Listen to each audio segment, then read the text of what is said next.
Hello and welcome to Frontrunner Motorsport. Last week we had the start of the Formula Regional Oceania. This weekend it's the turn of the Formula Regional Middle East. Tuukka Tarpinen dominated this championship in 2024, winning with RHGP by 80 points.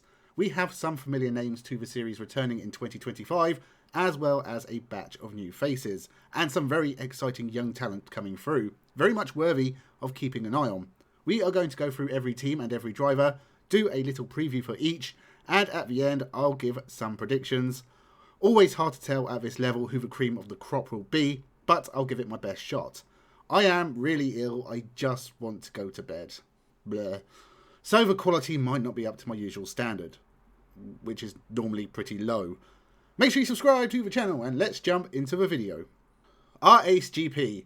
Possibly the team to beat. Ugo Ugachukwu did not have a great time in the Middle East last year. He was only 7th overall. No wins and a long way behind rival Tuukka Tarpinen, and even losing out to James Wharton. If he had finished his 2024 with his disappointing year of Formula Regional Europe, then I could write him off completely. But he had a strong end to the year, and then dominated the Macau Grand Prix. The McLaren Junior blows hot or cold more than any other young driver, but if the Macau Grand Prix win serves as a confidence booster, then Ugo Ugachukwu has the experience of the car and tracks here, and anything less than the championship will be a disappointment for the American. Enzo Deligny followed Ugo Ugachukwu everywhere last year, always behind him, but he was 4th at Macau and took a win in Formula 4 UAE last year. Could be a challenger, but he needs to turn things around on Ugachukwu. The other two R-Ace drivers are Akshay Bora. The American Indian was Euro 4 champion and the only driver to consistently beat Freddie Slater in 2024. And Jin Nakamura, the oldest of the four. He has been a decent driver in Japan in Super Formula Lights, but has struggled elsewhere in the world. 4 good drivers, but I think Ugachukwu has to be the favourite for the championship going in. I can see wins for Deligny and Bora, but I just don't see them at the top of the pile. Santalock Racing. Teofil Nile has been with Santalock since he began his car racing career, and joining Van Amersfoort in Formula 3 will be the first time he steps away from them. He has won the Formula 4 Spanish title in 2023 and was a race winner in Formula Regional Europe and Middle East last year. The Frenchman can't be counted out, but Santalock are not mega successful above Formula 4 level. They've won 2 Formula Regional races, both won by Teofil Nile, and I don't think that's going to change here. Yaroslav Vezaleo has finished in the top 10 in a race once before, in French F4 2 years ago. He raced in the Formula Regional Middle East last year. His best finish was 19th. If he does better than that, it's a good championship for the Ukrainian. Lorenzo Castillo is a young Mexican who has only had a season of Spanish F4 up to now. He would be a better fit for UAE F4 series. He is going to be very out of his depth in this field. He only finished 35th overall in Spain, and this is a big jump up. Not a great lineup for Santalock, but Nile could take a win or two. Evans GP. This is one of the more interesting teams in the series. Aaron Cameron is a S5000 champion, has won races in TCR Australia and the Super 2 series. Despite only being 24, he has been racing cars for nearly 10 years, and is one of the most experienced drivers here. He's never competed against a field as competitive as this, but he is a driver who knows how to win races, so expect a shock from the Evans GP team. Kai Dariani is also not terrible. He's taken wins for Evans GP at Formula 4 level. Not a world beater, but could fit comfortably into the midfield. I would really like Evans to do well in the Formula Regional Middle East series. And Aaron Cameron, in particular, has got to be one to watch, just to see what he can do in this kind of field. He is someone who, in the future, could be an IndyCar driver like Scott McLaughlin, and that path could start here. Mumbai Falcons Racing Limited. The team that took Arthur Leclerc and Andrea Kimi Antonelli to this very championship, looking to follow in their footsteps, is Freddie Slater, one of the most exciting young drivers in the junior formula. The 16-year-old won the Italian and UAE F4 series last year, was runner-up in Euro 4, and put in a great performance at Macau until he crashed on the last lap.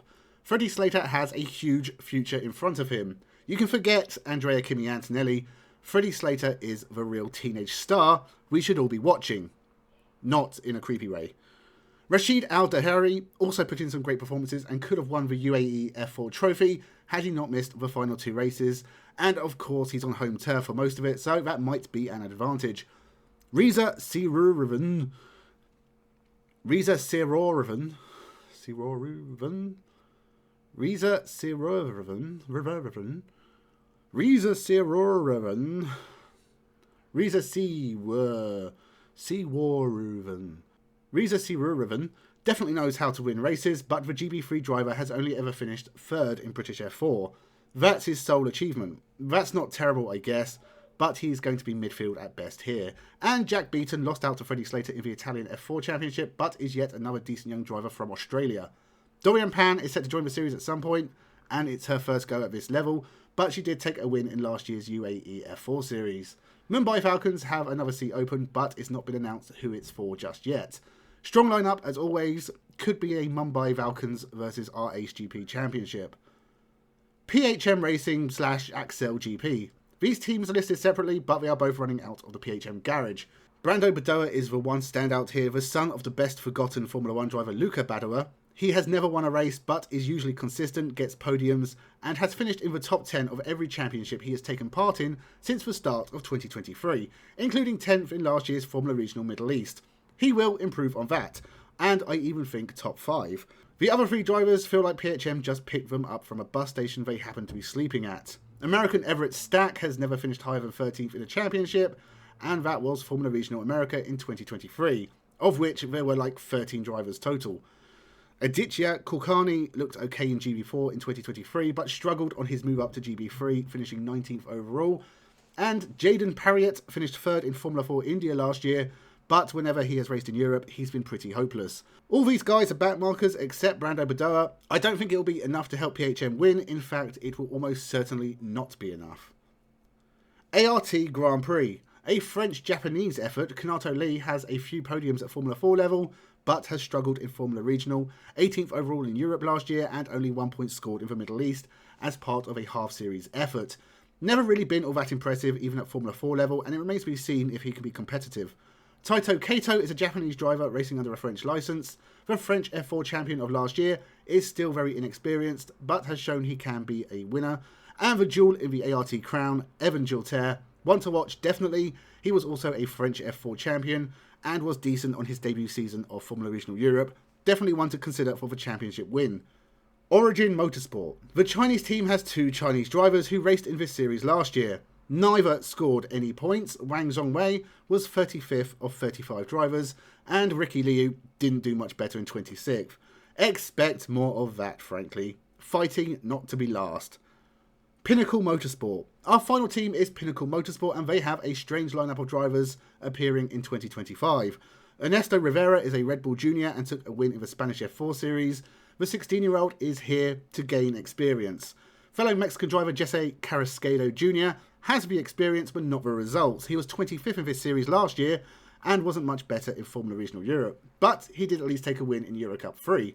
Finley Green is not really a full-time race driver, and I don't see him being any more than an also-ran, but I'm happy he's here. And Giovanni Maschio has never finished in the top 20 of a Formula Regional series. His 2 previous attempts at the Middle East has seen just 2 points scored. This might be a last chance for him to prove he belongs at this level. Chao Yampu and Hiyu Yamakoshi are set to do part-time appearances in the series. Yamakoshi was 3rd in the Italian Formula 4, and Chao Yampu is probably the best Chinese driver in this field. Interesting lineup, but not a championship-winning one. So they are all the drivers and teams competing in the 2025 Formula Regional Middle East. A real mixed bag of drivers who have done well in Formula Regional to the best Formula 4 drivers out there.